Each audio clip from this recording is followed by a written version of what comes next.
Hi all, சேனக்கிழங்கு வச்சு ஒரு சூப்பரான வெஜ் கோலா உருண்டை எப்படி பண்ணுறதுன்னு பார்க்கலாம்.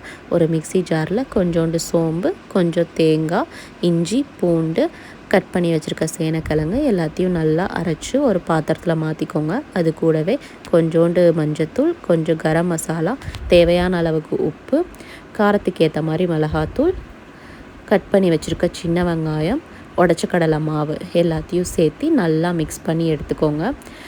கெட்டியாக மிக்ஸ் பண்ணி எடுத்துக்கோங்க. அப்போ தான் உங்களுக்கு பால் பிடிக்கிறதுக்கு கரெக்டாக வரும். லாஸ்ட்டாக கொஞ்சமாக கொத்தமல்லி தலையும் போட்டு மிக்ஸ் பண்ணிக்கோங்க. கொஞ்சம் டேஸ்ட்டே நல்லாயிருக்கும்.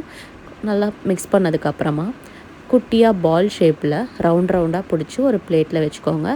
சைட் பை சைடு ஒரு வடைச்சட்டி வச்சு எண்ணெய் ஊற்றி நல்லா காய விட்டுருங்க. எண்ணெய் நல்லா காஞ்சதுக்கப்புறமா நம்ம பிடிச்சி வச்சுருக்க குட்டி குட்டி பால்ஸை எண்ணெயில் போட்டு நல்லா ஒரு டீப் ஃப்ரை பண்ணி எடுத்துக்கோங்க. கேஸை சிம்மில் வச்சு ஃப்ரை பண்ணுங்கள், இல்லைனா மீடியமாக வச்சு ஃப்ரை பண்ணுங்கள். ஏன்னா ஃபுல்லில் வச்சிங்கன்னா தீஞ்சு போயிடும்.